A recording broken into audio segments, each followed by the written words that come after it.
Good morning, children. Today I am explaining you chapter 2 पाप का गणित। चूहा सरलता पूर्वक रोटी का मिठाई का टुकड़ा पाने के लालच से पिंजरे के छेद में प्रवेश करता है।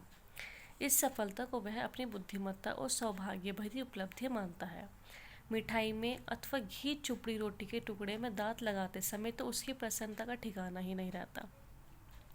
मिठाई या घी चुपड़ी रोटी जो होती है उसमें जब वो दांत लगाते समय तो उसकी खुशी का ठिकाना ही नहीं रहता। दूसरे चूहे जबकि एक एक दाना बीनते जा तहाँ भटकते हैं, तब उसने सहजी सारी मिठाइयाँ चखने का अवसर प्राप्त कर लिया। क्या यह कम आनंद की बात है? चूहा इस सौभाग्य कल्पना में अधिक देर नहीं उड़ पाता। कठोर वास्तविकता कुछ ही क्षणों में सामने आ खड़ी होती है। खटका गिरता है। खटका किसको बोलते हैं? जिसमें चूहे पकड़े जाते हैं उसको क्या बोलते हैं? खटका। और चूहा उस कैद में जकड़ जाता है जिसके अंत की कल्पना नहीं की जा सकती। वह अंत मृत्यु भी हो सकती है। तब उसे समझ में आता है कि यह आकर्षण भरा प्रलोभन बहुत महंगा पड़ा। अच्छा होता तो वह एक दाना बीनकर भारी दौड़ धूप करके पेट भरने को संतोषजनक मान लेता। दुष्कर्मों और व्यसनों का स्वरूप और आकर्षण कुछ ऐसा ही है जिसे देखकर अदूरदर्शी उन पर बेतरह टूट पड़ते हैं। अदूरदर्शी किसको कहा गया है? जिनको आने वाली घटनाओं के बारे में बिल्कुल भी पता नहीं होता, उन पर बुरी तरह वो टूट पड़ते हैं। आगे पीछे सोचने लायक विवेक भी हाथ में नहीं रहता। कुछ सोचने के लिए भी स्थिति में वो नहीं रहते। अधिक जल्दी, अधिक मात्रा में अधिक सुख पाने की लिप्सा उस सूक्ष्म चिंतन का अपहरण कर लेती है जिसे यथार्थ की प्रतिक्रिया को समझना संभव होता है।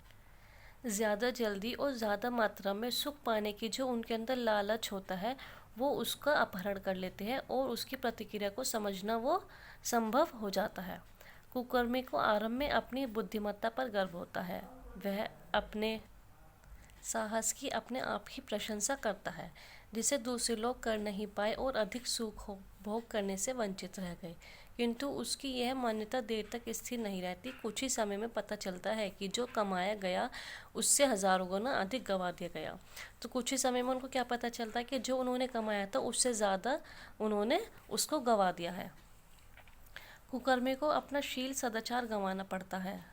कुकर्मी को क्या करना पड़ता है? अपना सब कुछ गंवाना पड़ता है। इसके साथ ही उसकी आंतरिक गरिमा नष्ट हो जाती है और उसकी जो गरिमा, उसका जो आत्मसम्मान है वो सब खत्म हो जाता है। जिन व्यवस्थाओं के कारण मनुष्य अपनी नज़रों में सम्मानित होता है और दूसरों की आंखों में उसे श्रेष्ठ सत्पुरुषों में गिनती है, उन्हें गंवा देने के बाद आदमी एक ओछा और घिनौना प्राणी भर रह जाता है। इंद्रिय सुख और अहंकार का पोषण एक सीमा तक कर लेने पर भी उसे निरंतर यह लगता रहता है कि कोई ऐसी चीज़ हाथ से चली गई जो आत्मिक आनंद एवं संतोष की दृष्टि से नितांत। अपनी आंख से गिरने वाला व्यक्ति अन्य किसी की दृष्टि में सम्मान का पात्र प्रमाणिक नहीं हो सकता।